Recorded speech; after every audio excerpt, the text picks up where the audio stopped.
मुबारक हुजे सुबुह खां वठी वेठा हो, मोहब्बत में वेठा हो न कि न मजबूरी में। आशिक़ तो मजबूर आहे केॾो बि कंधार हुजे, पर मां सम्झां थो गड़ी खैरो जी अवाम और हिन ॻोठ जी अवाम हिन क़ुरान सां मोहब्बत कनि पिया। हिन जा आशिक़ आहिनि, सभई क़ुरान जा आशिक़ हो न बाबा, वेठल या बीठल बि। पोइ जेके बीठल आहिनि वेहनि, जे मोहब्बत अथनि, मजबूरनि खे मजबूर न कबो, भला जागो बि पिया। हाँ, सभु सियाणा वेठा हो, चरियो कोई कोन्हे को, जेको चरियो आहे उहो हथ मथे करे कोई न। हाँ, अड़े यार चरियो थी त ॾेखार न, कलम ई न वहंदुई। चरे ते कलम कोन्हे, निंड वारे ते कलम कोन्हे, कलम न हलंदो। छा न दुनिया जो सम्झो था न, हिकिड़ो कलम दुनिया जो लॻंदो आहे, ॿियो कलम लिखबो आहे लॻंदो आहे, पर उनजो नतीजो आख़िरत में मिलंदो आहे, उहे मलाइक लिखंदा आहिनि।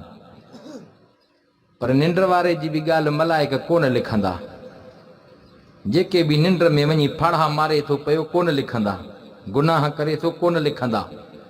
निंड में थींदो आहे कि न, जहिड़ो कंहिं विढ़ी पियो या कंहिं जाइ ते वञी पहुतो, निंड में कलम न हलंदो।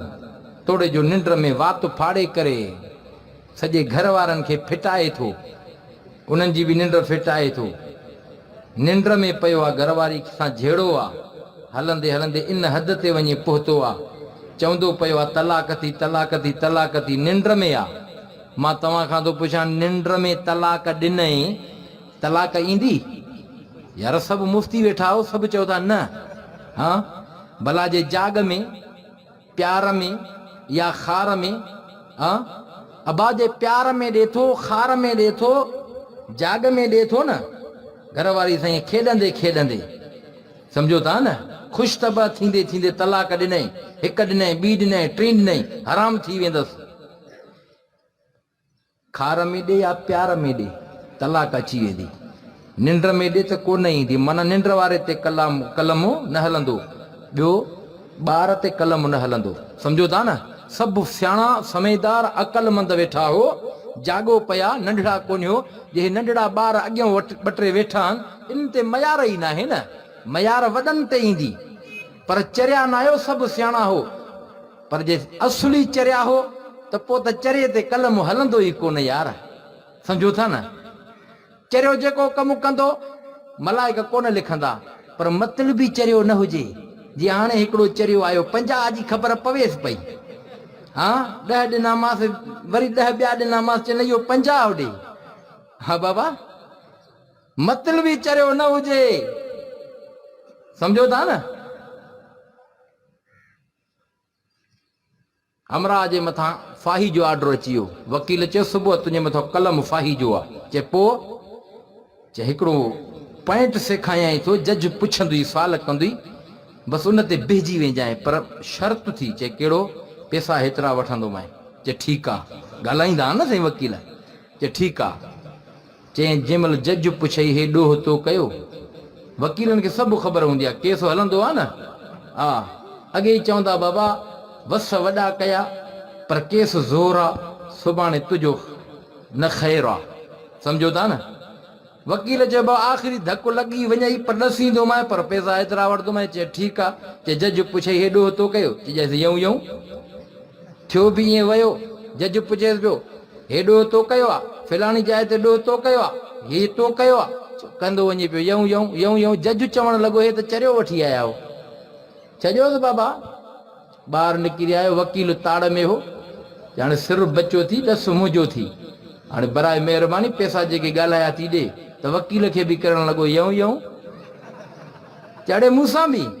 हा बाप, मतलबी चरियो न थिए माण्हू, मतलबी चरियो थींदो त अलाह ॾिसंदो पियो आहे, बाक़ी अलाह जे तरफ़ां चरियो आहे त हुन ते कलम कोन वहंदो आहे। मलाइकनि खे बि हुकुम मिलंदो आहे त हे चरियो आहे, इन सारी मार अकुल ते आहे। छा मां मुख़्तसर बयानु कंदुमि। 12 बजे जो मुंहिंजो टाइम हुयो, 11 साढे 11 बजे मां पहुतल आहियां। बहरहाल बिरादर मुकरम हज़रत मौलाना मुनीर अहमद अबड़ो साहब जे इसरार ते हुकुम ते पहुता हूं। हाज़िरी लॻी वई आहे, चंद मिंट ॻाल्हाईंदुसि। मोहब्बत में वेठा हो न। अल्हम्दुलिल्लाह अल्हम्दुलिल्लाहि रब्बिल आलमीन वल आक़िबतु लिल मुत्तक़ीन वस्सलातु वस्सलामु अला सय्यिदिल अंबिया वल मुरसलीन।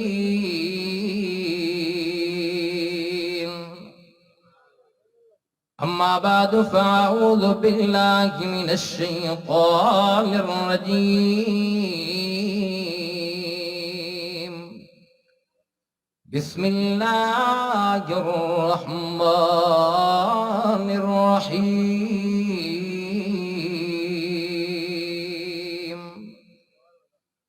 वल्लुहा वल्लैलि इज़ा सजा मा वद्दाक रब्बुक वमा क़ला वलल आखिरतु खैरुल लक मिनल ऊला वलसौफ युअतीक रब्बुक फतरदा।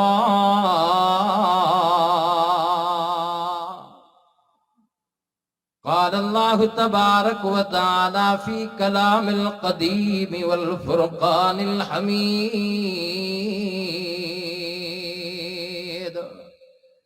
वरफ़अना लक ज़िक्रक। सदक़ल्लाहुल अज़ीम। इन्नल्लाह व मलाइकतहु युसल्लूना अलन नबी या अय्युहल्लज़ीना आमनू सल्लू अलैहि वसल्लिमू तस्लीमा। मुहब्बत सां सवाब जी नियत सां नंढा वॾा पोढ़ा जवान आयल मेहमान हड़ई दुरूद पाक पढ़ो। तांजो हिन इलाइक़े मां तव्हां असांजो दुरूद पाक पढ़ियल महबूब मुस्तफ़ा जे रोज़े अतहर ते मलाइक खणी वञनि, उन्हनि जी ड्यूटी बि सजाई थी वञे। जॾहिं मलाइक रोज़े अतहर ते आशिकनि दीवाननि परवाननि पतंगनि मुहिबनि ईमान वारनि जो दुरूद खणी करे मलाइक पहुचंदा, मूंखे रब जी ज़ात में यकीन आहे त इहे बंदा रब खे वणी वेंदा, इन्हनि जा गुनाह छणी वेंदा। सभई दुरूद पाक पढ़ो। अल्लाहुम्मा सल्लि अला मुहम्मदिन नबिय्यिल उम्मी व अला आलिहि व अस्हाबिहि व अज़वाजिहि व ज़ुर्रिय्यतिहि व अहल बैतिहि अजमईन। वो आए जिनके आने की जमाने को जरूरत थी, वो आए जिनके आने की जमाने को जरूरत थी, वो आए जिनके आमद के लिए बेचैन फितरत थी, वो आए जिनके दम से अर्श आज़म उजाला था, वो आए जिनके कदमों के लिए काबा तरसता था। सर से लेकर पांव तक तनवीर ही तनवीर है, मुंह से जो निकले जुमला कुरान वो तकरीर है। सोचती है दिल में दुनिया मुस्तफा को देख कर, वो मुसव्विर कैसा होगा जिसकी ये तस्वीर है। चंद्र चवाए सचो जे मठो मूर न भाई, कॾहिं उभरे सनड़ो कॾहिं उभरे गचो। आशिक अब्दुल लतीफ चवे मुँह में बरई मचो, तबे मट न भाजाए पिरी मुहम्मद जे। चंद्र बिचो ॾींहं राति जा तू त सव सव करे सींगार, पहुची न सघंदे पिरीअ जे तुड़े हीला करे हज़ार। आशिक अब्दुल लतीफ चवे तुझी सब जमार मुझे महबूब जो दम हिकड़ो जो त फर्श खां अरशते अरबी वयो बलगल उला बिकमालिही सारो जहां रोशन थियो कशफत दुजा बिजमालिही वसूं सजण जूं सब सुणियूं हसन जमी ख़िसालिही ए अदा मोमिन दिल सां पढ़ो सल्लू अलैहि व आलिही। वरी भी दुरूद शरीफ।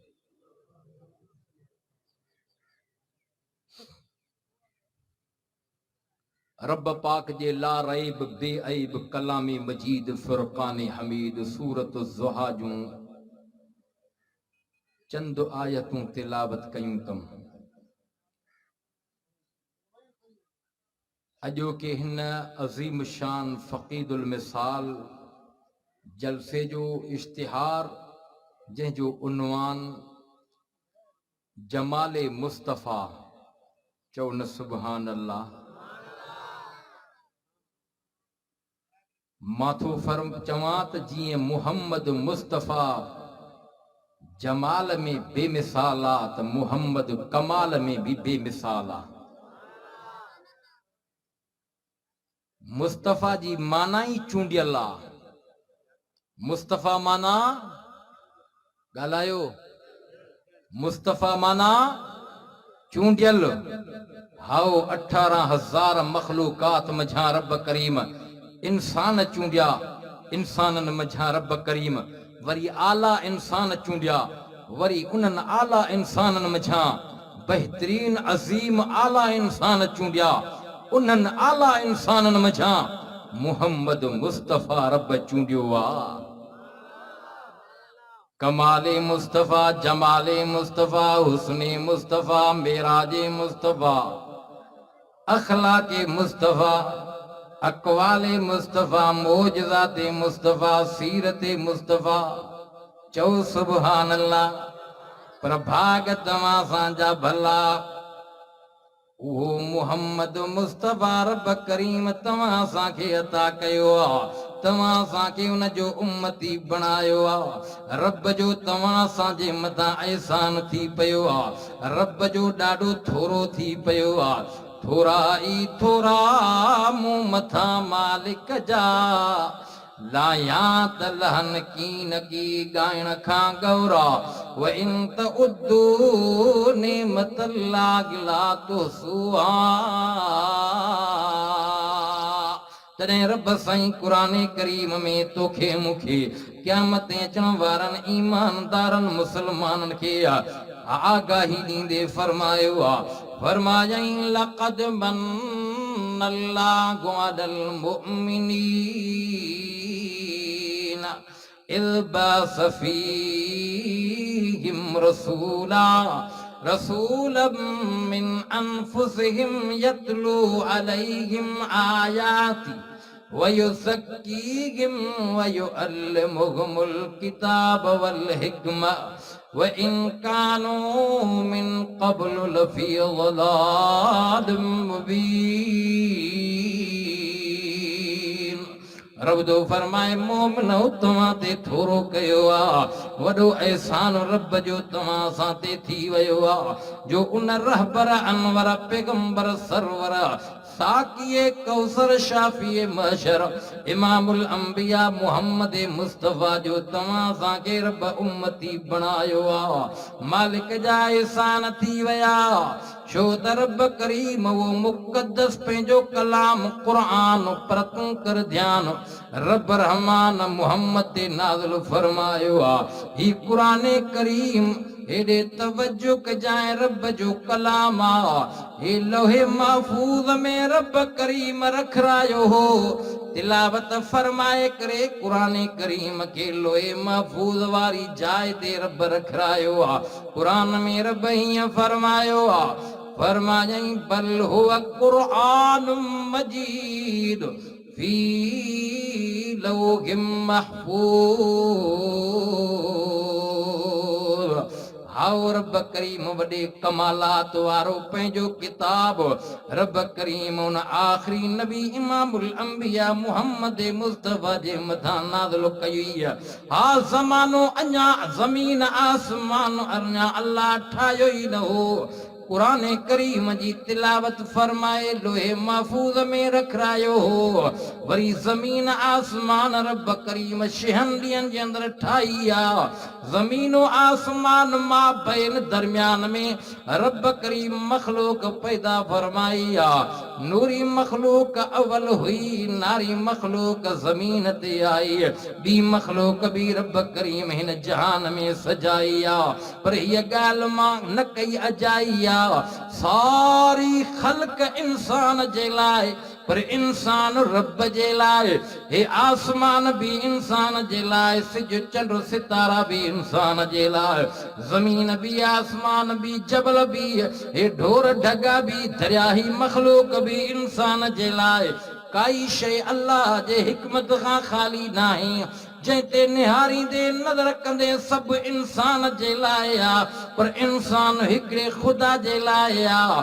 ये सारी खुदाई उन इंसान जे करे रब ठाही आ, जेको इंसाननि मंझां चूंडियल आ, जंहिंजो नालो मुहम्मद मुस्तफ़ा आ, जेको चूंडियलनि मंझां भी चूंडियल आ, कमाल में भी चूंडियल, हा जमाल में भी चूंडियल आ। मुस्तफ़ा जो कमाल तोखे ॿुधायां, रब्बे काबा जो कसम आ, सवा लख नबियनि खे रब जो दीदार फर्श ते आ, मुख़्तलिफ़ अंदाज़ सां आ। पर इमामुल अंबिया मुहम्मद मुस्तफ़ा जे कमाल जी ॻाल्हि हिकु इहा त रब रहमान क़ुरान नाज़िल फरमायो आ। ॿी ॻाल्हि इहा त मुस्तफ़ा मेराज ते मथे विया, ज़मीनो आसमान खां मथे मथे उते विया जाते न को वियो आ, न वेंदो, न आयो आ, न ईंदो। हा नूरी मखलूक जो सरदार जिब्राइल अमीन भी ॾिसंदो पियो आ, नज़र कंदो पियो आ, सिदरतुल मुंतहा ते बिहजी वियो आ, अर्ज़ कंदो पियो आ, सोना साईं मुंहिंजी इंतहा अवां जी इब्तिदा ते मां न हलां, जे हलां त मुंहिंजा पर सड़ी वेंदा। ओ मुहम्मद मुस्तफ़ा इहो तुंहिंजो कमाल आ, मुंहिंजो कमाल इहो आ जो रब करीम नूर मां पैदा कयो आ, नूरी मखलूक मां आहियां। ओ दुनिया जा इंसान जिब्राइल अमीन ते निहारींदे सवा लख नबियनि ने रब जा अहकाम खणी आयो आ, तौरात भी खणी आयो आ, इंजील भी खणी आयो आ, ज़बूर भी खणी आयो आ।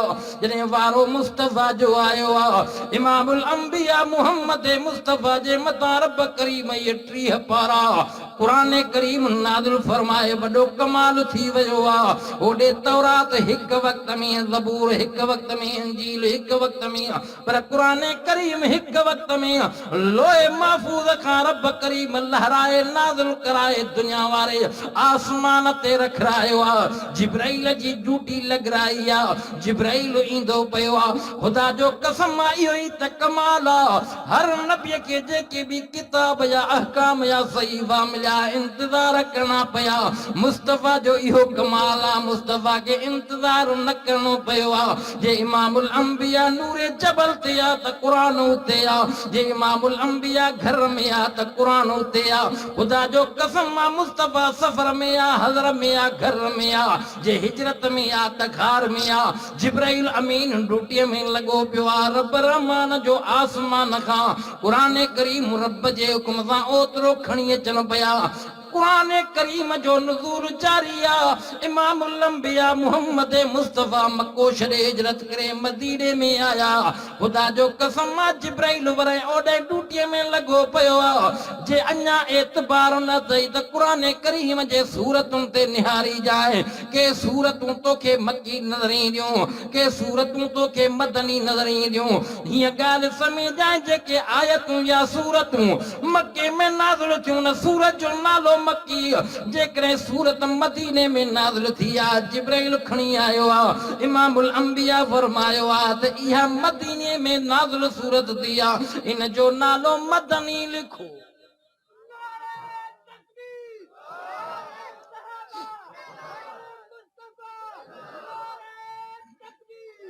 मां साईं जे कमाल जी गाल क्या या जमाल जी गाल क्या खुदा जो कसम आ पैगंबर जो जमाल ॾिसणो थी त सॼे क़ुरान करीम ते निहारींदे इन्नक लअला खुलुकिन अज़ीम यो पैगंबर जो जमाल आ वरी क़ुरान हीअं चयो आ वद्दुहा वल्लैल इज़ा सजा मा वद्दअक रब्बुक वमा क़ला वलल आखिरतु खैरुल लक मिनल ऊला वलसौफ युतीक रब्बुक फतरदा यो पैगंबर जो जमाल आ पर पैगंबर जो कमाल दुनिया में भी तोखे काफी नजर ईंदो मेराज वारो सफ़र रातो रात करे आसमानन खां मथे वञी अर्श अज़ीम तां मोटी करे वरी मुस्तफा पैगाम पंहिंजे उम्मत खे ॿुधारे ख़बरूं ॿुधारे साईं जन फरमायो कमाल हो रब जी कुदरत सां मथे मां वियो आ मुस्तफा मथे थी करे रातो रात मोटी आया हा एॾे तवज्जो कजांइ आख़िरी ॻाल्हि कयां पैगंबर जे कमालात खे बयान कजे त सॼो ॾींहुं खपी वञे पैगंबर जा कमाल न खुटी सघंदा पर मां थो चवां अहिड़ी जाइ ते कमाल मुस्तफा जो ज़ाहिर थींदो दुनिया में भी थियो आखिरत में भी थींदो खुदा जो कसम आ बैतुल मुक़द्दस में मुस्तफा आया सब नबी रसूल इंतजार कन पया इस्तकबाल में बीठा आज़ान अची वया तकबीर लगी वया मुसल्ले ते मुस्तफा भेजी वया सारा नबी रसूल पया मुक्तदी थी पया यो पैगंबर जो कमाल आ सतन आसमानन का मथे वनी करे जिब्राइल भेजी वयो आ अर्श अज़ीम ते आया यो पैगंबर जो कमाल आ एडे तवज्जो कजाए दुनिया जो जहान रब धर्म भरम करे खत्म करे सारी कायनात मखलूकात के रब करीम इंसान जात के महशर जे मैदान में आनी दो थारी दो सवा लख नबी भी हुंदा रसूल भी हुंदा गौस कुतुब भी हुंदा सवा लख नबियन दे पंहिंजूं उम्मतूं भॼींदियूं अर्ज़ कंदियूं ओ नबियो रसूल दुनिया जे अंदर तव्हां जो चवण वरतो होसे तव्हां जे कढ लगा हुयासे ईमानदार उम्मती हर पंहिंजे नबीअ ॾे अची करे अर्ज़ कंदा छो त ॾींहुं ॾाढो ॾुखियो थी वियो आ 50,000 साल जो ॾींहुं ॾाढो ॾुखियो थी पियो आ नेकोकार हर पंहिंजे नबी रसूल ॾे अची करे अर्ज़ कंदा सारा नबी रसूल इनकार करे ही जुमला चवंदा दअऊनी वल्तमिसू इज़हबू इला गैरी वञो कंहिं ॿिए ॾे अॼु अल्लाह ॾाढो कावड़ में आ ओ दुनिया जा इंसान तवज्जो कजाए वॾी कमाल वारी ॻाल्हि कयां जनाब अबुल बशर आदम अलैहिस्सलाम पंहिंजे उम्मत के औलाद के वठी करे मिठड़े मोहम्मद करीम जे खिदमत में ईंदा वॾो कमाल थी वियो आ इमामुल अंबिया मोहम्मद मुस्तफा फरमायो आ मां अल्लाह जे अर्श हेठां अची करे सिर सुजदे में रखंदुसि अना आखिर साजिदा यदउनी रब्बी माशा ओ यदानी साईं जन फरमाए मुंहिंजो सिर सुजदे में हूंदो मुंहिंजो सुजदो ॾाढो ढिघो हूंदो जेसिताईं रब जी कावड़ ख़त्म न थींदी जेसिताईं अल्लाह पाण न चवंदो तेसिताईं मथो मथे न खणंदो रब रहम करम फरमाए हीअं चवंदो इरफा रासक या मुहम्मद सल्तू त वशफा तुशफ ओ मुंहिंजा महबूब मोहम्मद करीम मथो मथे खण सवाल कर मंज़ूर क्या शफात कर द कबूल क्या साईं जन फरमायो मथो मथे खणी करे सिर सिधे मां खणी करे रब के निमाणा नेण खणी करे अर्ज़ कंदुमि मौला हिसाब किताब थे दुनिया जो इंसान वो अबड़ा साहिबान जाते कोई न ॻाल्हाए मुहम्मद जाते कोई न कुछे उते कुछे मुहम्मद जाते कंहिंजी न हले उते हले त चओ मुहम्मद छो त इहो मुहम्मद मुस्तफा वॾा कमालन वारो मुस्तफा जेको चूंडियलनि मंझां बि चूंडियल आहे ख़ुदा जो कसम हदीस कुदसी आहे फलौला मुहम्मदा मा खलक़्तु आदम वलल जन्ना वलन नार। ये सारा जहान रब करीम मिठड़े मोहम्मद करीम जे करे ठाया थी। रब तो फरमाए हबीब जे तोखे पैदा न कया आदम नबी के भी पैदा न कया जन्नत जहन्नम ही कोन ठाया। ये सारा जहान मुस्तफा जे करे पैदा थिया थी रब ठाया थी।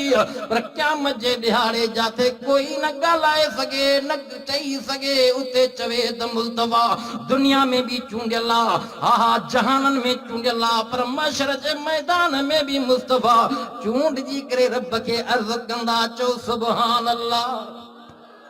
व आखिर दावाना अनिल हम्दुलिल्लाहि रब्बिल आलमीन।